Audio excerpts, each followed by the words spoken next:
kelompok 6 membuat bahan ajar tentang sumber daya alam. Perkenalkan, nama saya Vinela Sophia Pasaribu, NPM 2009100159. Saya Yuni Kintana, NPM 2009100175. Perkenalkan, nama saya Cien Imelda Purba, NPM 2009101778. Nah, di sini kami akan membacakan kompetensi dasarnya. Kami mengambil kompetensi dasar 1.3, menunjukkan jenis dan persebaran sumber daya alam serta pemanfaatannya untuk kegiatan ekonomi di lingkungan setempat. Tujuan pembelajaran yang pertama, siswa dapat memahami pengertian sumber daya alam.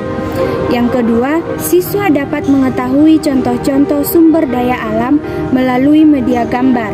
Yang ketiga, siswa dapat mengetahui menjaga kelestarian lingkungan. Nah, di sini saya akan menjelaskan tentang pengertian sumber daya alam. Sumber daya alam adalah segala sesuatu yang berasal dari alam yang dapat digunakan untuk memenuhi kebutuhan hidup manusia. Sumber daya alam dapat dibagi menjadi dua bagian.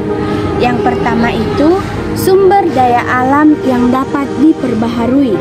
Sumber daya yang dapat diperbaharui merupakan jenis sumber daya alam atau bisa diolah oleh manusia dan jumlahnya berlimpah sehingga bisa dipakai sesering mungkin. Nah, yang kedua yaitu sumber daya alam yang tidak dapat diperbaharui. Sumber daya alam yang tidak dapat diperbaharui merupakan jenis material akan habis apabila digunakan terus-menerus atau memiliki batas waktu dan jumlah pemakaiannya. Apabila habis, tidak dapat tersedia kembali dalam waktu yang singkat. Contoh sumber daya alam yang dapat diperbaharui seperti tumbuhan, hewan, air, dan juga tanah.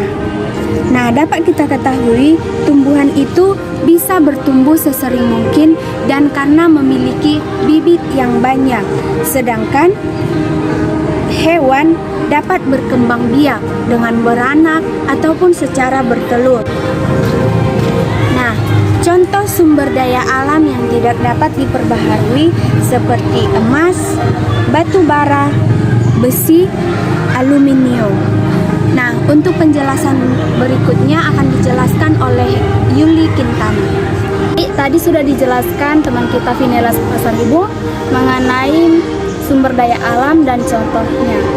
Nah, sekarang kita masuk ke dalam pemanfaatan sumber daya alam bagi kehidupan manusia. Yang pertama itu ada air, sebagai manfaatnya sebagai minum, masak, mencuci, mandi, dan lain-lainnya.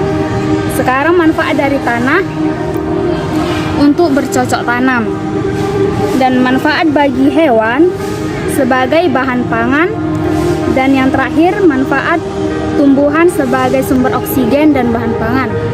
Selanjutnya sumber daya alam yang tidak dapat diperbaharui. Contohnya itu seperti emas, manfaatnya sebagai alat perhiasan, besi sebagai alat bangunan, aluminium sebagai bahan baku peralatan rumah tangga, dan batu bara sebagai bahan bangunan. Selanjutnya akan dijelaskan teman saya Cien Imelda Purba. Tadi teman saya sudah menjelaskan tentang sumber daya alam, contoh sumber daya alam dan cara pemanfaatan sumber daya alam. Nah, di sini saya akan menjelaskan tentang cara melestarikan sumber daya alam. Jadi sumber daya alam di sekitar kita ini sudah banyak yang rusak. Jadi kita harus mengetahui cara-cara untuk melestarikan sumber daya alam. Yang pertama itu menanam pohon. Nah, di sini ada gambar menanam pohon. Nah, di sekitar kita sudah banyak hutan gundul. Jadi untuk melestarikannya kita harus menanam pohon dengan baik. Yang kedua itu menggunakan bahan organik. Menggunakan bahan organik itu yaitu bahan-bahan yang mudah busuk agar tidak menjadi sampah di sekitar kita. Yang ketiga itu membuang sampah. Di sini ada gambar cara membuang sampah. Membuang sampah pada tempatnya itu sangatlah berguna agar tidak menyebabkan banjir di sekitar kita. Yang keempat itu adalah menggunakan barang isi ulang. Nah, agar tidak banyak membuat sampah di sekitar kita, kita harus menggunakan barang isi ulang. Nah, itulah cara melestarikan sumber daya alam yang dapat kami berikan. Sekian dan terima kasih. Sekianlah hasil bahan ajar yang kami bawakan. Semoga bermanfaat bagi yang menonton. Jika ada kesalahan penempatan kata, kami minta maaf. Sekian dan terima kasih.